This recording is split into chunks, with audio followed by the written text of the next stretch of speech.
வணக்கம். ஸ்ரீ சிவசூர்யா ஜோதிட வித்யாலயம் வழங்கும் காலச்சக்கரம். நான் சிவசூர்யா செந்தில்குமார், கோவில் நகரம், கும்பகோணத்திலிருந்து. இது ஒரு முன்னெச்சரிக்கை பதிவு, அதாவது மேஷ ராசிக்காரர்களுக்கான முன்னெச்சரிக்கை பதிவு. இது மேஷ ராசிக்காரங்க அவசியம் பாருங்கள். பார்த்துட்டு இது உங்களுக்கு பொருந்தி வந்தால் நான் சொல்கிற இந்த கோவிலுக்கு போயிட்டு வாங்க. உங்களுடைய கர்மா குறையுதோ இல்லையோ, சனி பகவான் உங்களுக்கு கொடுக்க வேண்டிய கர்ம தோஷத்திலிருந்து நீங்கள் தப்பிச்சுக்கலாம். சரி, என்ன விஷயம் அப்படிங்கிறத பார்ப்போம். பாருங்கள், உங்களுடைய ராசி மேஷ ராசியாக இருந்தால் உங்களுக்கு 7.5 சனி நடப்பில் இருக்குதுன்னு அர்த்தம். 7.5 சனியின் தாக்கத்தில் நீங்கள் மாட்டியிருக்கீங்க. உங்கள் ராசிக்கு 12ஆம் வீட்டில் சனி பகவான் பயணிக்கும்போது அது உங்களுக்கு 7.5 சனியாக செயல்படும். இப்போது உங்களுக்கு எந்த மாதிரியான பிரச்சனைகள்லாம் ஓடிக்கிட்டு இருக்கும் அப்படிங்கிறத பார்ப்போம்.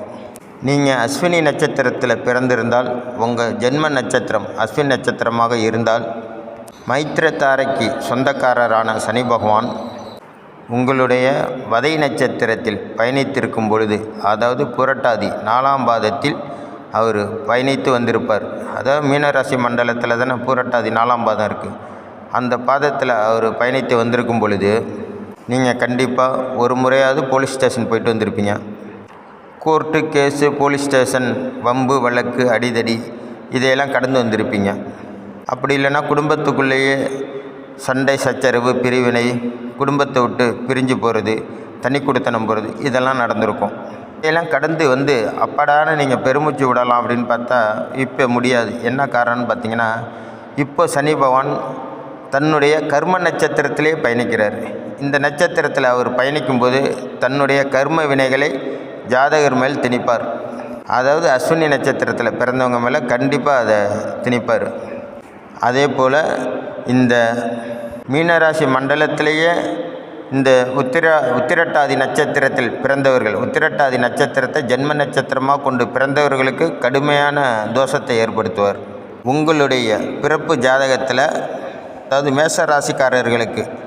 மேஷராசிக்காரர்களின் பிறப்பு ஜாதகத்தில் இந்த மீனராசி மண்டலத்தில், உங்கள் ராசிக்கு 12ஆம் வீடான மீனராசி மண்டலத்தில் பிறப்பு ஜாதகத்திலேயே சனி பகவானுக்கு எதிரான கிரகங்கள், அதாவது செவ்வாய், கேது, சந்திரன், சூரியன் போன்ற கிரகங்கள் அந்த புரட்டாதி நட்சத்திரத்திலேயோ அல்லது அதனுடைய கர்ம நட்சத்திரமான உத்திரட்டாதி நட்சத்திரத்திலே இருக்குமானால், அந்த நட்சத்திரத்தில் பயணிக்கக்கூடிய சனி பகவான் மிகுந்த சினம் கொண்டு, மிகுந்த கோபமுற்று அஸ்வினி நட்சத்திரத்தில் பிறந்தவர்களை தாக்குவார். எப்படி தாக்குவார்?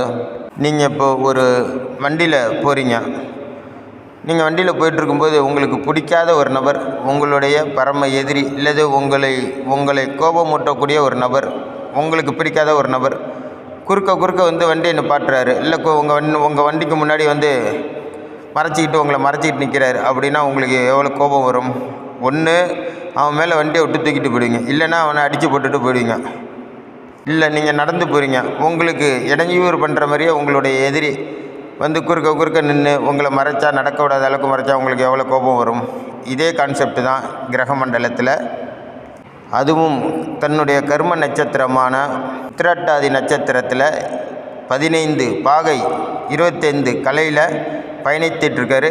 இந்த நேரம், இந்த பொழுது, அதாவது 6/5/2026 காலை 10:45 இந்த டயத்துக்கு சனி பகவான் கோச்சாரத்தில் மீனராசி மண்டலத்தில் உத்திரட்டாதி நட்சத்திரத்தில் 4ஆம் பாதத்தில் பயணிக்கிறார். இப்படி அவர் பயணிக்கும்போது குறுக்கால சூரியனோ, அதாவது உங்கள் பிறந்த ஜாதகத்தில் அந்த நட்சத்திரத்தில், அதாவது மீனராசி மண்டலத்தில் பயணிக்கிறார் இல்லையா, அவர் பயணிக்கக்கூடிய நட்சத்திரமான இப்போ புரட்டாதி 4ஆம் பாதத்தை கடந்து வந்திருப்பார். பட் இருந்தாலும் இதுக்கு இந்த புரட்டாதிக்கு அப்புறம் இருக்கக்கூடிய உத்திரட்டாதி நட்சத்திரத்தில் சூரியனோ, சந்திரனோ, கேதுவோ, செவ்வாய் பகவானோ இருந்தால் இவர் மிகப்பெரிய கோபம் கொண்டு இந்த அஸ்வினி நட்சத்திரத்தில் பிறந்தவங்களுக்கு பெரிய தொல்லையை கொடுப்பார். எப்படி கொடுப்பார்?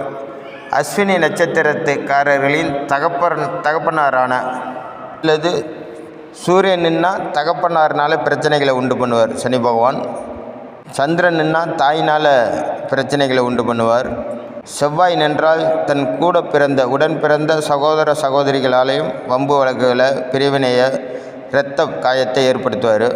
கேது பகவான் நின்றால் தனது பாட்டி வழி மூதாதையர்கள் வழியாக உங்களுக்கு கஷ்டத்தையும் பிரச்சனைகளையும் ஏற்படுத்துவார். இவங்கெல்லாம் ஓரளவுக்கு வயதானவர்களாக இருந்தால் கண்டிப்பாக அவங்களுக்கு மாரக தோஷத்தை கூட ஏற்படுத்துவார். ராகு நின்றால் உங்கள் தாத்தா பாட்டன் பூட்டன் வழியில் பெரியவர்கள் இருந்தால் அவர்களுக்கும் மாரக தோஷத்தை ஏற்படுத்துவார். இது எல்லாமே இந்த அஸ்வினி நட்சத்திரத்தில் பிறந்தவர்களுக்கு ஏற்படக்கூடிய கசப்பான சம்பவங்களாக இருக்கும். இதே இடத்துல அவருடைய நண்பர்களான குரு பகவான், சுக்கிர பகவான், புதன் பகவான் நின்றால் கண்டிப்பாக உங்களுக்கு தோஷத்தை ஏற்படுத்த மாட்டார். ஆக சனியின் பகை கிரகங்கள் அவர் பயணிக்கும் பாதையில் இருந்தாக்கா கண்டிப்பாக ஜாதகருக்கு முன்னாடியும் சரி, உங்களுடைய ஜென்ம நட்சத்திரமான அஸ்வின் நட்சத்திரம் மேச ராசியில் இருக்கு இல்லையா, அந்த ராசிக்கு பின்னாடி இருக்கக்கூடிய மீன ராசியில் பயணிக்கும் போதும் சரி, அல்லது உங்களுடைய ஜென்ம நட்சத்திரத்தில் பயணிக்கும் போதும் சரி, அல்லது உங்கள் ராசிக்கு 2ஆம் வீடான ரிஷப ராசியில் பயணிக்கும் போதும் சரி, இந்த 3 ராசி மண்டலத்திலையும் சனி பகவான் பயணிக்கும்போது அதற்கு முன்னதாக அதனுடைய பகை கிரகங்கள் உங்கள் பிறப்பு ஜாதகத்தில் இருந்துச்சு அப்படின்னா, அதாவது நீங்கள் அஸ்வின் நட்சத்திரத்தில் பிறந்திருந்தால் அதுக்கு முன்னாடி உள்ள நட்சத்திரம் என்னன்னு சொல்லிடுறேன் பாருங்கள். பூரட்டாதி 4ஆம் பாதம், உத்திரட்டாதி 1, 2, 3, 4ஆம் பாதம், ரேவதி 1, 2, 3, 4 பாதங்களும், அஸ்வினி 1, 2, 3, 4 பாதங்களும், பரணி 1, 2, 3, 4 பாதங்களும், கார்த்திகை 1, 2, 3, 4 பாதங்களும். அதாவது கார்த்திகை 1ஆம் பாதம் மேசராசியில் வந்துடும். பாக்கி 2, 3, 4 பாதங்கள் ரிஷபராசி மண்டலத்துக்கு போயிடும். ரோகிணி 1, 2, 3, 4 பாதங்களிலும், மிருகசிரிசம் 1, 2ஆம் பாதங்களிலும் சனி பகவான் பயணிக்கும் போது உங்களுக்கு 7.5 சனியாய் செயல்பட்டு கடுமையான தோஷத்தை ஏற்படுத்தார். எப்படி அவர் பயணிக்கும் பாதையில் இந்த நட்சத்திரங்களில் அவர் கடந்து வரும்போது, ஏன்னா இந்த நட்சத்திரங்களை அவர் கடந்து வர்றதுக்கு 7.5 ஆண்டுகள் ஆகிரும். இந்த 7.5 வருஷத்தில் உங்களுடைய பிறப்பு ஜாதகத்தில் இவர் கொஞ்சத்தில் தான் இப்போ நான் சொல்கிறேன். உங்களுடைய பிறப்பு ஜாதகத்தில் இந்த ராசி மண்டலத்தில், அதாவது மீனம், மேஷம், ரிஷபத்துக்குள்ள சனி பகவானின் பகை கிரகங்கள் இருந்துச்சுன்னா அந்த நட்சத்திர பாதத்தில் அதை கடக்கும்போது கண்டிப்பாக உங்களுக்கு பெருமளவு சேதாரத்தை ஏற்படுத்துவார். பெரிய பெரிய பிரச்சனைகளை உண்டு பண்ணுவார். அதில் இந்த கர்ம நட்சத்திரங்களை அவர் கடக்கும்போது ரொம்ப கடுமையான தோஷத்தை ஏற்படுத்துவார்.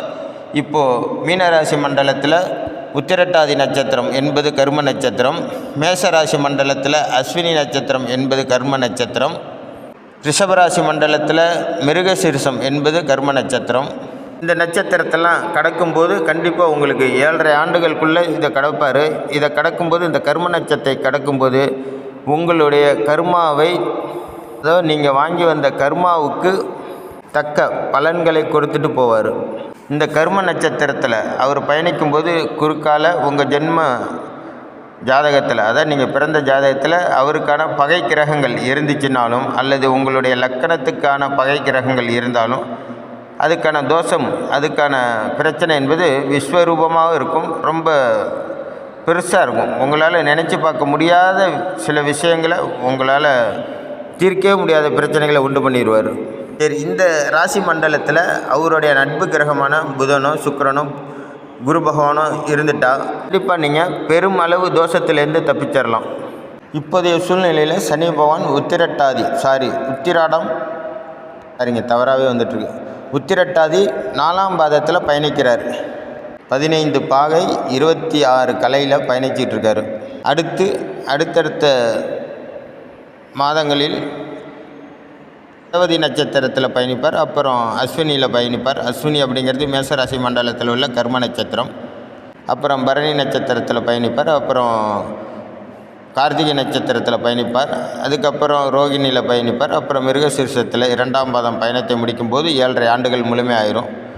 இதில் சனி பகவான் மேசராசி மண்டலத்தில் பயணிக்கும்போது, அப்படி பார்க்கையில் சனி பகவான் மேசராசியில் நுழையும் போது அஸ்வினி 0 டிகிரியில், அதாவது மேசராசியில் 0 டிகிரியில் நுழையும் போதே அவர் நீச்சமடைய ஆரம்பிச்சிடுவார். சனி பகவான் நீச்சமடைய ஆரம்பித்தோன்னா, இதில் நீச்சத்தை நோக்கி பயணிக்கும் சனி பகவான் மேசராசி மண்டலத்தில் 20 டிகிரியில், அதாவது 20 பாகையில் பரம நீச்சத்தை அடைவார்.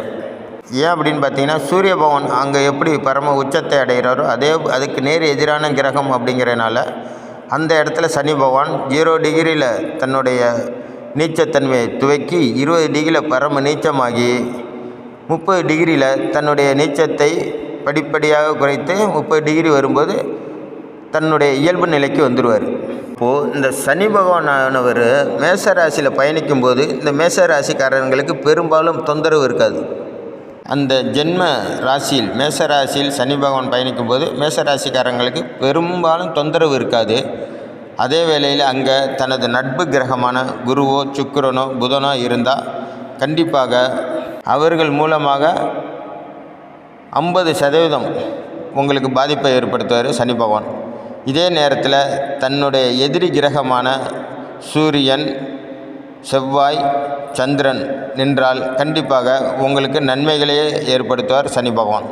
ஏன்னா அங்கே அவர் ஃபுல்லாக நீச்சமாகிறாரு, பலகீனமாக இருப்பார். அப்போ அவருடைய நட்பு கிரகம்னு சொல்லக்கூடிய செவ்வாய் சூரியன் சந்திரன்லாம் மேசராசி மண்டலத்துக்கு யோகாதிபதிகள். அதனால் அங்கே அவங்க நல்லதே தான் செய்ய முடியும் அந்த இடத்துல. அடுத்து சனி பகவான் தன்னுடைய நீச்ச தன்மை முழுவதுமாக நீக்கி ரிஷபராசி மண்டலத்தில் கார்த்திகை 2-3 பாதங்களில் செல்லும்போது கண்டிப்பாக இந்த மேசராசி மண்டலத்துக்கு தன்னோட மேசராசி மண்டலத்தை கடந்து வரும்போது எப்படி தன்னுடைய பலன்களை அங்கே கொடுக்காமல் வந்தாரோ அதை தாண்டிய இரட்டிப்பு தீய பலன்களை ரிஷபராசியில் பயணிக்கும்போது கொடுத்துருவார். எப்படி கொடுப்பாருன்னா அங்கேயும் தனது நண்பர்களான சுக்கிரன் புதன் குரு இருந்தால் நன்மைகளை செய்வார். அங்கே தன்னுடைய பகை கிரகமான சூரியன் செவ்வாய் சந்திரன் நின்னா கண்டிப்பாக தீய பலன்களை தான் வாரி வழங்குவார். எப்படி வாரி வழங்குவார்? மேஷராசிக்காரர்களுக்கு பாதச்சனியாக வந்து கடுமையான விளைவுகளை ஏற்படுத்துவார். ரிஷபராசிக்காரர்களுக்கு தன்னுடைய நண்பர்கள் அந்த நட்சத்திர பாதத்தில் இருந்தால் பிறப்பு ஜாதகத்தில் இருந்தால் அதை கடக்கும்போது நன்மைகளை செய்வார். இதே தன்னுடைய பகை கிரகங்கள் அங்கே இருந்தால் தீமைகளை தான் அந்த ராசிக்காரர்களுக்கு செய்வார். இப்போது நீங்கள் தெரிஞ்சிக்க வேண்டியது என்ன அப்படின்னா மேஷராசிக்காரர்கள் தெரிஞ்சிக்க வேண்டியது என்ன அப்படின்னா உங்களுடைய பிறப்பு ஜாதகத்தில் மீனராசி மண்டலத்தில் ஏதாவது சனி பகவானின் பகை கிரகங்கள் செவ்வாய் சூரியன் சந்திரன் இந்த 3 கிரகமும் இருக்கான்னு பாருங்கள் மீனராசி மண்டலத்தில். அதே போல் மேஷராசியில் செவ்வாய் சூரியன் சந்திரன் இருந்தால் உங்களுக்கு நன்மை தான் வழங்குவார் சனி பகவான் அதில் பயணிக்கும்போது. ஆனால் இந்த மீனராசி மண்டலத்தில் இந்த கிரகங்கள் அங்கே இருக்கும்போது கண்டிப்பாக உங்களுக்கு தீமையை தான் வழங்குவார். அதே போல் ரிஷபராசிலையும் அவருடைய பகை கிரகங்கள் அமர்ந்திருந்தால் இந்த மேஷராசிக்காரர்களுக்கும் அந்த ரிஷபராசிக்காரர்களுக்கும் தீமையை தான் வழங்குவார். ஏன்னா ரிஷபத்தில் போகும்போது அது உங்களுக்கு பாத சனியாக போயிடும். 7.5 ஆண்டுகள் சனியாக போயிடும். கடந்த 5 ஆண்டுகளை கடந்து 6, 7, 7.5 வருஷத்தை நோக்கி போயிட்டுருப்பீங்க. அப்போ அந்த கடைசி 2.5 வருஷத்தில் கடுமையான தோஷத்தை கொடுத்துருவார். என்ன காரணம்னா உங்களுக்கு மேஷராசியில் பயணிக்கும்போது உங்களுக்கு அவரால் எந்த தீமையும் வழங்க முடியாது. அதுக்கானதெல்லாம் சேர்த்து வட்டி முதலுமா ரிஷபராசியில் பயணிக்கும்போது செஞ்சுட்டு போயிடுவார். ரிஷபராசி மண்டலம் என்ன உங்களுக்கு தனம் வாக்கு வித்தை குடும்பம். அப்போ அதில் கையை வச்சுருவார். நீங்கன்னா பாருங்கள் தனத்தில் கையை வைப்பார். நீங்கள் கொடுத்த வாக்கை காப்பாற்ற முடியாமல் போகும். உங்களுடைய செல்வங்கள்லாம் கரைஞ்சி போய் உங்களால் செல்வ செழிப்பே இல்லாமல் வாழக்கூடிய சூழ்நிலை ஏற்படுத்துவார். கொடுத்த வாக்கை உங்களால் காப்பாற்ற முடியாமல் போகும். கற்றுக்கிட்ட வித்தை அதாவது உங்களுடைய தொழில் உங்களுக்கு கை கொடுக்காமல் கண்டிப்பாக அது ஒரு லாபகரமான தொழிலாக இல்லாமல் நஷ்டத்தையே சந்திக்க வேண்டி இருக்கும். குடும்பத்தில் பிரிவினை, கணவன் ஒரு பக்கம் மனைவி ஒரு பக்கம் பிள்ளைங்க ஒரு பக்கம், அப்பா அம்மாட்ட சண்டை போட்டுட்டு கோச்சிட்டு பேக்கை தூக்கிட்டு போகிறோம் அப்படின்ட்டு போகிறது, இதெல்லாமே அந்த ரிஷபராசியில் சனி பகவான் பயணிக்கும்போது நடக்கும்.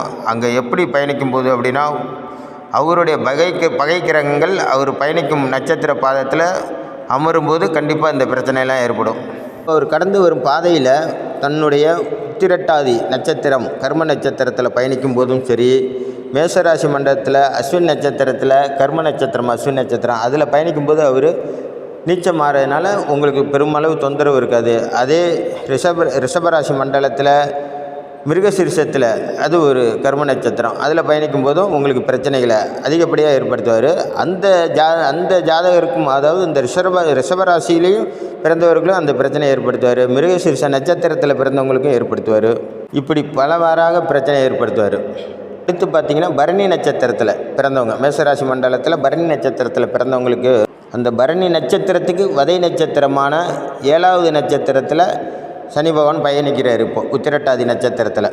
இப்போது இந்த பரணி நட்சத்திரத்துக்காரங்களுக்கெல்லாம் கண்டிப்பாக உடலாலும் மனதாலும் கடுமையான மன உளைச்சலையும் தேவையில்லாத அலைச்சல்களையும் சந்திக்க வேண்டியிருக்கும் இந்த மாதிரி காலகட்டத்தில். ஆகையினால் இந்த பரணி நட்சத்திரத்துக்காரங்க பரணி நட்சத்திர கோயில் அப்படின்னு நம்ம பதிவில் கொடுத்துருப்பேன். பரணி நட்சத்திரத்தில் பிறந்தவங்களுக்குன்னு ஒரு கோயில் கொடுத்துருப்பேன். அந்த கோவிலுக்கு போய் அங்கே உள்ள சிவபெருமானை தரிசனம் பண்ணிட்டு வாங்க. தொடர்ந்து நீங்கள் ஒவ்வொரு சனிக்கிழமையும் வரக்கூடிய பிரதோஷத்துக்கு சிவபெருமானுக்கு பால் வாங்கி கொடுங்க. அபிஷேகத்துக்கு பால் வாங்கி கொடுத்து அந்த பிரதோஷ வழிபாட்டில் கலந்துக்கோங்க. இதுவும் உங்கள் பிறப்பு ஜாதகத்தில் சனி பயணிக்கக்கூடிய அந்த நட்சத்திரத்தில் சனிக்கு எதிரான பகையான கிரகங்கள் அமர்ந்திருந்தால் கண்டிப்பாக நீங்கள் இந்த பரிகாரத்தை பண்ணிக்கோங்க. அதே போல் தான் அஸ்வினி நட்சத்திரத்துக்காரர்களும் உங்கள் பிறப்பு ஜாதகத்தில் சனி பகவான் கடந்து வரும் நட்சத்திர பாதத்தில் உங்கள் பிறப்பு ஜாதகத்தில் கிரகங்கள் அமர்ந்து இருந்தால், உதாரணத்துக்கு இப்போது சனி பகவான் உத்திரட்டாதி 4ஆம் பாதத்தில் பயணிக்கிறாரு. உங்களுக்கு உத்திரட்டாதி 4ஆம் பாதத்தில் கிரகங்கள், அதாவது சூரியன், செவ்வாய், சந்திரன் இருந்தால் கண்டிப்பாக நீங்கள் பரிகாரம் பண்ணி பலன் பெற்றுக்கொள்ளுங்கள். அதே போல் ரேவதி நட்சத்திரத்தில் 1, 2, 3, 4ஆம் பாதத்தில் கிரகங்கள் இருக்கான்னு பாருங்கள். அந்த மாதிரி கிரகங்கள் இருந்தால், அதாவது சனி பகவானுக்கு பகை கிரகங்கள் இருந்தால் கண்டிப்பாக பிரீத்தி பண்ணிக்கோங்க. நட்பு கிரகங்கள் இருந்தால் கண்டிப்பாக உங்களுக்கு பாதிப்பு ஏற்படாது. யாருக்கு நட்பு கிரகங்கள்? சனி பகவானுக்கு நட்பு கிரகங்கள் அவர் பயணிக்கும் பாதையில் இருந்தால் உங்களுக்கு பாதிப்பு ஏற்படாது. இந்த 7.5 ஆண்டுகளில் பெருமளவு பாதிப்பு ஏற்படாது. அது நீங்கள் சின்ன சின்ன பிரச்சனைகள் தான் ஏற்படும், அதை உங்களால் சமாளிச்சிக்க முடியும். இது அதே நேரத்தில் அவர் கர்ம நட்சத்திரத்தில் பயணிக்கும்போது அது எந்த கிரகம் இருந்தாலும் சரி, நட்பு கிரகம் இருந்தாலும் சரி, எதிர்ப்பு கிரகம் இருந்தாலும் சரி, கண்டிப்பாக உங்களுக்கு கர்ம வினைகளை அதற்கான பலன்களையும் கொடுத்துட்டு தான் போவார். அதனால் கண்டிப்பாக அதுக்கான பரிகாரத்தையும் பண்ணிக்கோங்க. அதுக்கான பரிகாரம்லாம் என்னன்னு சொல்கிறேன். அடுத்து பார்த்திங்கன்னா கார்த்திகை நட்சத்திரம். இந்த கார்த்திகை நட்சத்திரத்துக்கு தாராபலனில் பார்த்தோம்னா ஆறாவது நட்சத்திரத்து அதிபதியாக வருவார் இந்த சனி பகவான். இப்போ இந்த 6வது நட்சத்திரம் அப்படிங்கிறது தெய்வ அனுகூலத்தை பெற்றுத்தரக்கூடிய நட்சத்திரம். உங்களுடைய க்ஷேமத்தாரை நன்மைகளை உண்டாக்கக்கூடிய நட்சத்திர பாதை. அப்படி பார்த்திங்கன்னா அந்த பாதையில் தான் இப்போ சனி பகவான் பயணிக்கிறாரு. அப்போது இந்த கார்த்திகை நட்சத்திரத்துக்காரர்களுக்கு க்ஷேமத்தாரையில் சனி பகவான் பயணித்தாலுமே கூட அந்த நட்சத்திரம் கர்ம நட்சத்திரமாக போயிடுது. சனியோட கர்ம நட்சத்திரத்திலே கர்மக்காரகன் பயணிப்பதனால இந்த கார்த்திகை நட்சத்திரத்துக்காரர்களுக்கும் தன்னுடைய வம்சாவளியில் யாரோ ஒருவருக்கு ஆயுள் பங்கத்தை ஏற்படுத்துவார். அல்லது குறைச்சலாக தன்னுடைய வீட்டில் உள்ளவங்களையோ தன்னுடைய உறவினர்களையோ, தூரத்து உறவினர்களையோ கண்டிப்பாக பெட்டில் ஒரு வாரம்னாலும் பெட்டில் வச்சு கொண்டு வர அளவுக்கு பண்ணிடுவார். ஒரு அறுவை சிகிச்சை ஏற்படுத்தக்கூடிய சூழ்நிலையை ஏற்படுத்துவார். தாய் தந்தைக்கு பிரச்சனைகளை உண்டு பண்ணுவார். சில கர்ம தோஷத்தை ஏற்படுத்துவார். இதுவே உங்கள் வீட்டில் பெரியவர்கள், வயதானவர்கள் தான் கண்டிப்பாக கர்ம தோஷத்தை ஏற்படுத்துவார். ஏன்னா ஒரு கர்ம நட்சத்திரத்தில் பயணிக்கும்போது அதை உங்களுக்கு நல்லா புரியும்படி பதிய வச்சுட்டு தான் போவார். கர்மக்காரகன் கர்ம நட்சத்திரத்தில் பயணிக்கும்போது என்ன ஆகும் அப்படிங்கிறத நீங்கள் அனுபவபூர்வமாக இப்போ உணர்ந்திருப்பீங்க. ஏன் உங்களுக்கு இந்தளவுக்கு புள்ளி விவரமாக சொல்கிறேன் அப்படின்னா, நீங்கள் நம்ம சேனலில் நீங்கள் தொடர்ந்து பார்த்தாலே நீங்கள் ஜோதிடராக ஆகிடலாம். நீங்கள் இன்னொரு உங்களுடைய ஜாதக நோட்டை தூக்கிட்டு இன்னொரு ஜோதிடர்கிட்ட போகக்கூடாது அப்படிங்கிறது தான் என்னுடைய கொள்கை. பாருங்கள், உங்கள் ஜாதக நோட்டை பாருங்கள், நம்ம நட்சத்திரத்தில் எந்தெந்த கிரகங்கள் இருக்குதுன்னு பாருங்கள். நீங்களே அதுக்கான பரிகாரத்தை பண்ணிக்கோங்க. அதுதான் என்னுடைய வேண்டுதலும் பிரார்த்தனையும். சரி, விஷயத்துக்கு வரேன். அதே போல் ரோகிணி நட்சத்திரத்தில் பயணிக்கும்போது ரோகிணி நட்சத்திரத்துக்காரங்க ரொம்ப எச்சரிக்கையாக இருக்கணும். பயங்கர எச்சரிக்கையாக இருக்கணுங்க. ரொம்ப ஜொலி கொடுத்துருவார் உங்களுக்கு சனி பகவான். ஏன்னா உங்களுக்கு நட்சத்திர தாராபலனில் அவர் 5வது நட்சத்திரத்தின் அதிபதியாக வர்றாரு.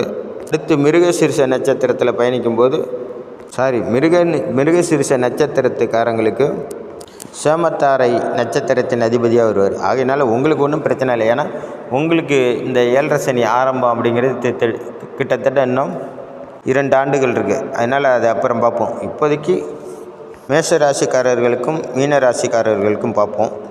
மேஷ ராசிக்காரர்களும் மீன ராசிக்காரர்களும் தற்போது தங்களுடைய உடைமையையும் உடலையும் கடுமையான நிதி நெருக்கடியிலிருந்தும், கடுமையான வம்பு வழக்கு தோஷத்திலிருந்தும், கடுமையான ஆயுள் பங்கத்திலிருந்தும் உங்களை நீங்கள் காத்துக்கணும் அப்படின்னா நீங்கள் போக வேண்டிய ஸ்தலம் திருநள்ளாறு. ஒரு முறைனாலும் நீங்கள் சனிக்கிழமையில் திருநள்ளாறு போயிட்டு வந்துடுங்க. அப்படி இல்லைன்னா குச்சானூர் அல்லது திருக்கொல்லிக்காடு, இந்த 3 ஸ்தலத்தில் ஏதாச்சும் ஒரு ஸ்தலம் உங்கள் ஊருக்கு அருகில் இருந்ததுன்னா அங்கே போயிட்டு வந்துடுங்க. இது சனிக்கிழமையில் நீங்கள் போயிட்டு வரணும். பிறகு என்ன செய்யணும் அப்படின்னு பார்த்தீங்கன்னா, இந்த 7.5 ஆண்டுகள், அதாவது மீனராசிக்காரர்களுக்கு இன்னும் 5 ஆண்டுகள் இருக்குது, மேஷ ராசிக்காரர்களுக்கு இன்னும் 7 ஆண்டுகளுக்கு மேலே இருக்குது. இப்போது இந்த 7 ஆண்டுமே நீங்கள் என்ன பண்ணணுன்னா, இந்த 7 ஆண்டுகளில் எத்தனை சனிக்கிழமை வருதோ அத்தனை சனிக்கிழமை தோறும் நீங்கள் ஆஞ்சநேயர் வழிபாட்டை மேற்கொள்ளுங்க. இதே போல் தான் மீனராசிக்காரர்களும் ஆஞ்சநேயர் வழிபாட்டை மேற்கொள்ளுங்க. அப்படி சனிக்கிழமை போக முடியல அப்படின்னா, நீங்கள் இந்த மீனராசிக்காரர்கள் உங்களுக்கு வரக்கூடிய 5 ஆண்டும், மேஷராசிக்காரர்களுக்கு வரக்கூடிய 7 ஆண்டுகளும் தொடர்ந்து என்ன பண்ணுறீங்கன்னா, இந்த ஆண்டுகளில் வரக்கூடிய சனிக்கிழமை பிரதோஷத்துக்கு நீங்கள் கலந்துக்கோங்க. இந்த சனி பிரதோஷத்தில் கலந்துக்கிட்டு அந்த நந்தி பகவானுக்கும் சிவபெருமானுக்கும் அபிஷேகத்துக்கு பால் வாங்கி கொடுங்க. ஒரே சனிக்கிழமையில் நீங்கள் எல்லாமே வாங்கி கொடுக்கணுன்னு அவசியம் இல்லை. இந்த எப்படியாக இருந்தாலும் உங்களுக்கு மாதத்துக்கு ஒரு சனிக்கிழமையில் இந்த சனி பிரதோஷம் வரும். அந்த சனி பிரதோஷத்தை ஒழுங்காக நீங்கள் கடைபிடித்து அந்த நாளை தவற விடாமல் நீங்கள் போயிட்டு ஒவ்வொரு பிரதோஷத்துக்கும், ஒரு பிரதோஷத்துக்கு பால் வாங்கி கொடுங்க, ஒரு பிரதோஷத்துக்கு தயிர் வாங்கி கொடுங்க, ஒரு பிரதோஷத்துக்கு பஞ்ச பழங்கள் 5 விதமான பழங்களை உரித்து அதில் அபிஷேகம் பண்ணுங்க, ஒரு பிரதோஷத்துக்கு இளநீர் அபிஷேகம் பண்ணுங்க. இப்படி உங்களால் இந்த சனிக்கிழமை வரக்கூடிய பிரதோஷத்தில் எந்த அபிஷேகம் பண்ண முடியுமோ அதுக்கான அபிஷேக பொருளை வாங்கி கொடுத்து அபிஷேகத்தில் கலந்துக்கோங்க. உங்கள் பேரில் அர்ச்சனை பண்ணிக்கோங்க. ஏனென்றால் இந்த மீன ராசிக்காரர்களுக்கும் மேச ராசிக்காரர்களுக்கும் வீடு ஏகப்பட்ட வேலையை கொடுக்கும். திடீர்னு வீடு இடிஞ்சு விழும், சம்மந்தமே இல்லாத வீடு இடிஞ்சு விழும், ஓடுற ஃபேனு அப்படியே புகஞ்சு போகும், ஃப்ரிட்ஜு திடீர்னு ரிப்பேர் ஆகும், எரியிற அடுப்பு கூட திடீர்னு நின்று போயிடும். என்னென்னா ஒன்று கேஸ் இருக்காது, இல்லைன்னா அடுப்பு ரிப்பேராக போயிடும். முக்கியமான விருந்தாளி வந்திருப்பாங்க, அந்த நேரத்தில் ஒரு விருந்து உங்களுக்காக ரெடி பண்ணிகிட்ருப்பீங்க, கேஸ் தீர்ந்து போயிடும், இல்லைன்னா அடுப்பு ரிப்பேராக போயிடும். உங்களுக்கு முன்னாடியும் பின்னாடியும் உள்ள வீட்டுக்காரர்களால் உங்களுக்கு பிரச்சனை ஏற்படும். சம்மந்தமே இல்லாமல் உங்களுக்கு கோர்ட்லேருந்து நோட்டீஸ் வரும். இல்லைன்னா நீங்கள் 2 வீலரில் போனீங்கன்னா ஹெல்மெட் இல்லைன்னு உங்களுக்கு ஓலை வரும். செல் மூலயமா மெசேஜ் அனுப்பாங்க, 2000 கட்டு 3000 கட்டு பெனால்ட்டி அப்படின்னு. நீங்கள் போட்டிருக்க செருப்பு திடீர்னு அறுந்து போகும், வண்டி போய் திடீர்னு எங்கேயாச்சும் முட்டிக்கும், இல்லைன்னா அடிக்கடி பஞ்சர் ஆகும், வண்டி டியூ கட்ட முடியாமல் வண்டி சீஸ் ஆகலாம், அல்லது நீங்கள் ஒழுங்காக போனாலும் உங்கள் மேலே கொண்டாந்து ஏதோ ஒரு வண்டிக்காரன் விடலாம், நீங்கள் முன்னாடி போய்ட்டுருக்கோம் பின்னாடியால் வண்டியை கொண்டாந்து விடலாம், விவசாயம் பண்ணிங்கன்னா அதில் லாஸ் ஏற்படலாம், கொடுத்த வாக்கை காப்பாற்ற முடியாமல் போகலாம், கடுமையான நிதி நெருக்கடி ஏற்படலாம். இந்த மாதிரி பிரச்சனைகள்லேருந்து நீங்கள் தப்பிக்கணும் அப்படின்னா வாழ்நாளில் ஒரு முறையாவது, அதுவும் இப்போதைக்கு உங்களுக்கு நடக்கக்கூடிய திசாபுத்தி சரியில்லாத, அதை மாரகாதிபதி திசையோ 6, 8, 12 கூடிய ஒரு திசையோ நடந்தால் ரொம்ப கடுமையான தோஷத்தை நீங்கள் சந்திக்க வேண்டியிருக்கும். யாருன்னு பார்த்தீங்கன்னா மேஷராசியில் பிறந்தவங்களும் மீனராசியில் பிறந்தவங்களும். இல்லை உங்களுடைய லக்கணாதிபதி வலுவாக இருந்தால் ஏதோ உயிரை விட்டு வச்சுட்டு போயிடுவார், இல்லை உங்கள் கருணாநாதன் வலுவாக இருந்தால் உங்களை ஒரு தட்டி விட்டுட்டு போயிடுவார். இது உங்கள் யோகாதிபதி நல்லா இருந்துச்சு அப்படின்னா இதுலேருந்து நீங்கள் பரிகாரம் பண்ணி தப்பிச்சுக்கலாம். இந்த மாதிரி பலதரப்பட்ட பிரச்சனைகளை ஏற்படுத்துவார் சனி பகவான். அதுவும் கோச்சாரத்தில் அவர் பயணித்துட்டு இருந்துகிட்ருக்க இந்த நட்சத்திரத்தில் உங்கள் பிறப்பு ஜாதகத்தில் குறுக்கால அவருக்கு பிடிக்காத கிரகங்கள் நின்றுச்சு அப்படின்னா உங்கள் பிறப்பு ஜாதகத்தில் நீங்கள் பிறக்கும்போது அஸ்வினி 2ல் மகம் 3ல் இந்த கிரகம் அப்படின்னு போட்டிருப்பாங்க பாருங்கள். இப்போ உதாரணத்துக்கு அஸ்வினி 2ல் சந்திரன் அப்படின்னு போட்டிருந்தா, அப்போ அந்த ஏற்கனவே சந்திரன் என்ன அந்த நட்சத்திர பாதத்தை கடந்து தானே சனி பகவான் அடுத்த நட்சத்திரத்துக்கு போகணும். அந்த மாதிரி நேரத்தில் கடுமையான கோபமுற்று இந்த கிரகத்தை தாண்டி பயணிக்கும்போது சரியான கட்டுப்பில் என்ன பண்ணுவார், ஜாதகருக்கு பெரிய தோஷத்தை ஏற்படுத்துவார். அது மட்டும் இல்லை, அப்போ அவர் பார்க்கக்கூடிய பார்வைகள் தன்னுடைய 3, 7, 10ஆம் பார்வைகளால் பார்க்குறாரு பாருங்க. இப்போ உதாரணத்துக்கு மீனராசியில் சனி பகவான் பயணிக்கிறாரு. இப்போ குறுக்க அந்த உத்தராதி நட்சத்திரத்தில் அவருடைய பகை கிரகமான செவ்வாய் பகவான் இருக்கார் பிறப்பு ஜாதகத்தில்னு வச்சுக்கோங்க. இப்போ அவர் பார்க்குற பார்வை எப்படி இருக்குன்னா கடுமையான கோப பார்வையாக இருக்கும். அது எந்தெந்த இடத்த பாதிக்கும் அப்படின்னு பார்த்தீங்கன்னா, 3ஆம் இடத்த எப்படி பார்ப்பார், மீனம், மேஷம், ரிஷப ராசியை பார்ப்பார் 3ஆம் பார்வையாக. அடுத்து 7ஆம் பார்வையாக மீனம், மேஷம், ரிஷபம், மிதுனம், கடகம், சிம்மம், கன்னியை பார்ப்பார். அடுத்து 10ஆம் பார்வையாக மீனம், மேஷம், ரிஷபம், மிதுனம், கடகம், சிம்மம், கன்னி, துலாம், விருச்சிகம், தனுசு ராசியை பார்ப்பார். இப்போ பாருங்கள், இந்த ரிஷபராசி, கன்னி ராசி, தனுசு ராசி இதில் இருக்கிற கிரகங்களும் பாதிக்கப்படும். இதில் பிறந்தவர்களும் பாதிக்கப்படுவாங்க. இந்த ராசி மண்டலத்தில் பிறந்தவர்களும் பாதிக்கப்படுவாங்க. அது எப்படி பாதிக்கப்படுவாங்கன்னா, அவர் எந்த நட்சத்திரத்தில் பயணிக்கிறாரோ அதுக்கு தகுந்த மாதிரி பாதிக்கப்படுவாங்க. அவருடைய பார்வையும் ரொம்ப உக்கிரமாக இருக்கும். உக்கிரமான சாதாரணமாக அவருடைய பார்வைப்பட்டாலே ரொம்ப கடுமையான தோஷம். இதில் கோப பார்வை பார்த்தா எப்படி இருக்கும், அந்த மாதிரியான ஒரு சூழ்நிலை ஏற்படுத்திடும் இந்த காலகட்டத்தில். ஆகையினால் உங்கள் பிறப்பு ஜாதகத்தில் கிரகங்கள் அவர் பயணிக்கும்போது குறுக்கால ஏதாச்சும் கிரகங்கள் அமர்ந்துருக்கான்னு பாருங்கள். அந்த மாதிரி அமர்ந்தால் கண்டிப்பாக நீங்கள் சனி பிரித்தி பண்ணிக்கோங்க. சனி பிரித்தி அப்படிங்கிறது ஒன்றும் இல்லை. நீங்கள் சனிக்கிழமையில் அதாவது வெள்ளிக்கிழமை நைட்டே கிளம்பி திருநள்ளார் அல்லது குச்சனூர் அல்லது திருக்கொள்ளிக்காடு இந்த ஸ்தலங்களுக்கு போய் நைட்டு தங்கிட்டு காலையில் அங்கே உள்ள புண்ணிய தீர்த்தத்தில் நீராடி சனி பகவானுக்கு உங்கள் பேரில் அர்ச்சனை பண்ணிட்டு வாங்க. முடிஞ்ச வரைக்கும் அன்னைக்கு வெளியில் வரும்போது முடியாதவர்களுக்கு அன்னதானம் பண்ணிவிட்டு அன்னதானமும் வாட்டர் பாட்டிலும் வாங்கிட்டு கொடுங்க. இது உங்களுக்கு பெரிய பெரிய செலவுகளை மட்டுப்படுத்தும். கட்டுப்படுத்தாது, கண்டிப்பாக மட்டுப்படுத்தும். அதாவது உங்களுக்கு 1000 ரூபா செலவு வைக்க வேண்டிய இடத்துல ஒரு 50 ரூபா செலவு வைக்கும் இந்த பரிகாரங்கள். மேலும் உங்களுக்கு இதில் ஏதாவது சந்தேகம் இருந்தால் கமெண்டில் கேளுங்க, கண்டிப்பாக பதில் சொல்கிறேன். இது வரைக்கும் நீங்கள் நம்ம சேனலை சப்ஸ்கிரைப் பண்ணாமல் பார்த்தீங்கன்னா தயவுசெய்து சப்ஸ்கிரைப் பண்ணி பாருங்கள். நன்றி, வணக்கம். நல்லதே நடக்கும். வாழ்க வளமுடன்.